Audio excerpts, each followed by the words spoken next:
Salam alaikum.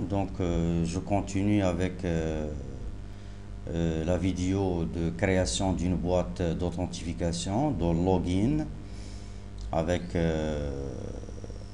VB.NET, avec Visual Studio et le langage VB.NET. Donc, après avoir dessiné les ondes de saisie du nom et du mot de passe, et de deux boutons, un bouton pour se connecter, un bouton pour annuler ou bien fermer si vous voulez cette boîte.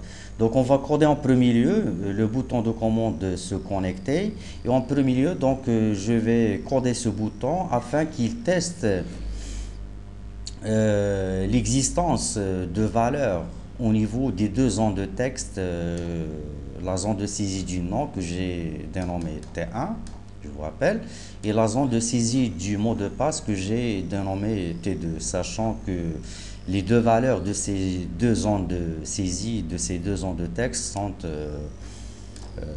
obligatoires si vous voulez, ou sont nécessaires pour se connecter au niveau de la base de données. Donc je vais coder ce bouton de commande afin de tester l'existence de valeurs au niveau de ces deux zones de texte que j'ai dénommé T1 et T2. Donc un double clic sur le bouton se connecter.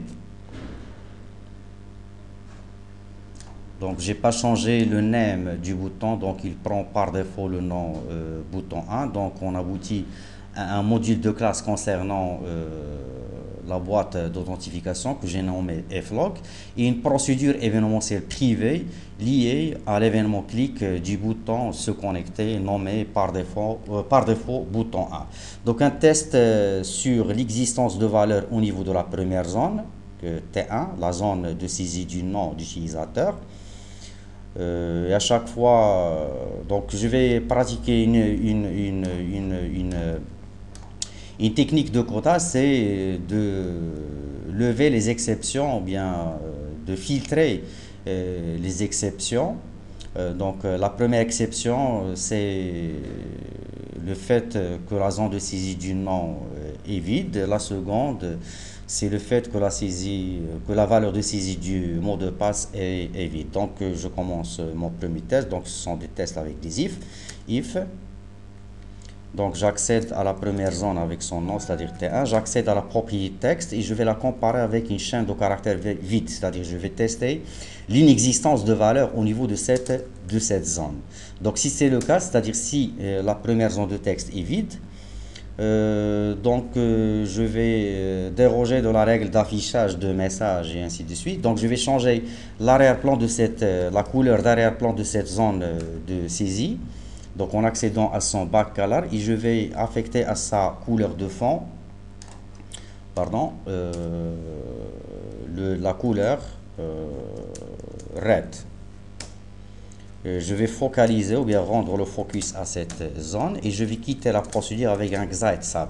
C'est-à-dire si la procédure ou bien le code de la procédure liée à l'événement clic du bouton se connecter trouve que la première zone de texte de saisie du nom est vide, il va changer la couleur d'arrière-plan de cette zone, il va la focaliser, c'est-à-dire il va envoyer le curseur au niveau de cette zone et un XITSAB pour quitter cette procédure afin de ne pas continuer pour le test de la seconde zone et le reste du code d'authentification.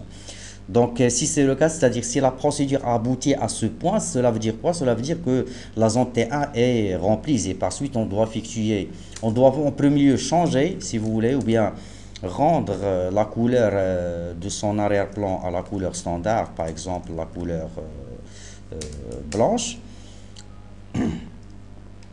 Donc un autre test identique pour la zone de saisie du mot de passe. Donc si c'est le cas, s'il est vide, donc on change de même sa couleur d'arrière-plan vers la couleur rouge. On focalise cette zone. Voilà, le focus. Donc, je peux de même copier-coller ce code. Donc, on arrête la procédure ou bien on insère un XITSAB pour arrêter la procédure à ce cap-là. Un T2, si c'est le cas, c'est-à-dire si la zone de saisie du mot de passe est remplie, donc je vais changer la couleur de son arrière-plan vers la couleur blanche. Donc, dans cette procédure, on a trois scénarios. Le premier, si la zone de saisie du nom est vide, donc changement dans son arrière-plan et on arrête la procédure à ce cap. Le second scénario, si la zone de saisie du nom est remplie, donc un autre test sera effectué, c'est la zone de saisie du mot de passe. Si celle-ci est vide, donc on arrête une autre fois la procédure. Un troisième scénario, si la zone de saisie du nom ainsi que la zone de saisie du mot de passe sont toutes deux remplies en même temps, donc c'est un scénario, si vous voulez, positif et on doit continuer par le codage de ce bouton pour voir est-ce que le compte saisi est défini dans la table utilisateur dans notre base de données et par suite de permettre à l'utilisateur d'accéder au reste, si vous voulez, de notre application. Voilà. Je continue par suite dans une autre vidéo pour la continuation de cette boîte.